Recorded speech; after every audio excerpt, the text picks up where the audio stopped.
नमस्कार दोस्तों। SMS pharmaceutical limited का रिजल्ट आया था सैटरडे को। नंबर्स आ चुके हैं इसके।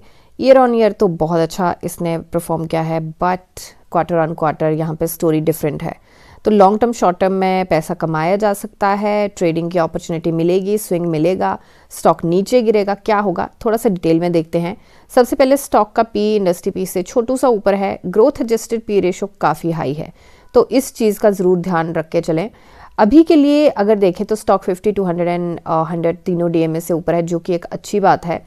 अब आती है रिजल्ट की बारी। क्वार्टर ऑन क्वार्टर अगर देखा जाए तो कुछ नंबर्स अच्छे नहीं है सेल्स के, बट ईयर ऑन ईयर अगर देखा जाए काफ़ी अच्छा जंप देखने को मिला है। रेवेन्यू में ईयर ऑन ईयर 21% के आसपास का जंप देखने को मिला है, और नेट प्रॉफिट में अगर देखा जाए तो ईयर ऑन ईयर जो है हमें 28% के आसपास का जंप देखने को मिला है, जो कि काफ़ी अच्छा जंप, काफ़ी अच्छी ग्रोथ मानी जाएगी। तो यहाँ पे सेल्स भी ग्रो हुई हैं और हमारे प्रॉफिट भी ग्रोथ हुआ है। एंड मार्जिन्स की अगर बात करें तो यहाँ पे देख लेते हैं, यहाँ पे 19% का था, यहाँ पे 21% है, तो यहाँ पे ये भी ग्रोथ हुआ है। तो मतलब ईयर ऑन ईयर ट्रेंड जो है वो क्लियरली हमें पॉजिटिव दिख रहा है। अब बारी आती है क्वार्टर ऑन क्वार्टर की। तो क्वार्टर ऑन क्वार्टर में रेवेन्यू हमारा ड्रॉप हुआ है, हमारा ऑपरेटिंग प्रॉफिट यहाँ पे 4 करोड़ ड्रॉप हुआ है। हमारा ये ज़रूर है कि ओपीएम हमारा बढ़ता हुआ नज़र आया है। दूसरा हमारा प्रॉफिट बिफोर टैक्स ड्रॉप हुआ है, प्रॉफिट आफ्टर टैक्स भी हमारा ड्रॉप हुआ है, उसी के साथ अर्निंग पर शेयर भी हमारा ड्रॉप हुआ है। तो प्रॉफिट आफ्टर टैक्स हमारा 7% के आसपास थोड़ा सा ड्रॉप होता हुआ दिखाई दिया है। तो अब सिंपल लैंग्वेज में अगर बात करें तो year on year strong growth है, लेकिन क्वार्टर ऑन क्वार्टर में थोड़ा डिप रहा है। ग्रोथ ट्रेंड थोड़ा सा स्लोअर है जो हमने उम्मीद करी थी बेसिकली।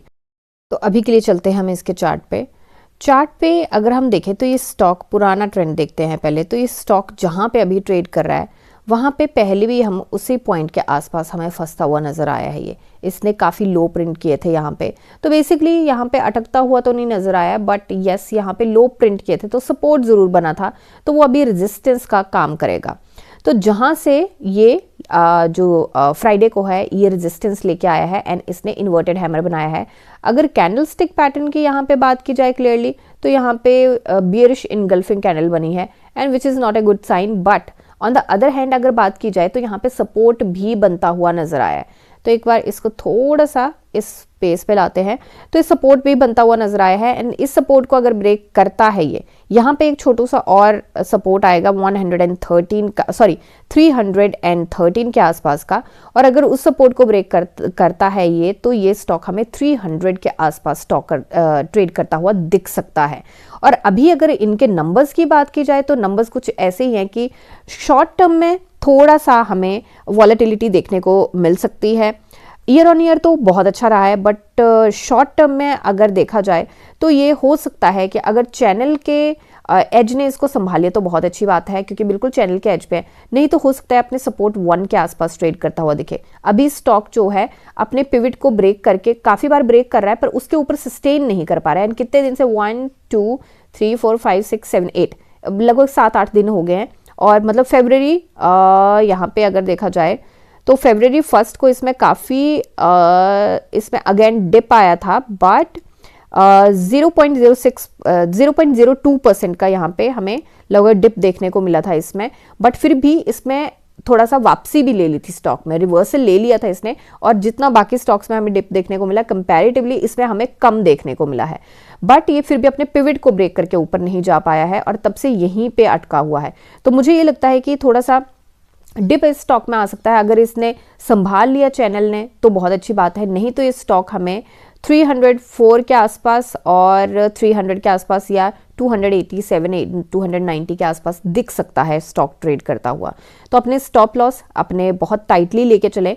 अब ये तो हो गया शॉर्ट टर्म की बात। अब लॉन्ग टर्म में अगर बात करें तो कंसिस्टेंसी हमें देखने को मिली है ईयर टू ईयर ग्रोथ में, and backward integration and API demand काफ़ी टाइम से स्टेडी है और लॉन्ग टर्म के लिए मुझे लगता है स्टेडी रहेगी। कैश पोजीशन हेल्दी है एंड प्रमोटर होल्डिंग भी इसकी स्टेबल है। तो एक बार देखते हैं हम इसकी प्रमोटर होल्डिंग पे चलते हैं। तो यहाँ पे देखिए इसकी प्रोमोटर होल्डिंग भी स्टेबल है यहाँ पे, एंड यहाँ पे थोड़ा सा ये चीज़ ज़रूर देखने को मिलेगी कि सितंबर और दिसंबर में तो स्टेबल है, पर जून में थोड़ा सा ये ज़रूर कम हुआ था। अब यहाँ पे FIIs जो हैं उन्होंने दिसंबर में वो कुछ ज़्यादा इंटरेस्ट नहीं है, और FIIs इंडियन मार्केट में कुछ ऐसा ही सिनेरियो चल रहा था कि FIIs काफ़ी हद तक निकल चुके थे। तो अब आते हैं क्वार्टर 4 तक क्या पिक्चर देखने को मिलती है, उससे ज़्यादा क्लैरिटी मिलेगी। DIIs ने अपना इंटरेस्ट दिखाया है इस स्टॉक में, नंबर ऑफ शेयर होल्डर्स के 34,000 है। अब यहाँ पे बात आती है अपने लिक्विडिटी की, तो लिक्विडिटी की बात करें तो लिक्विडिटी स्टॉक में काफ़ी कम है, मतलब 1 लाख के आसपास।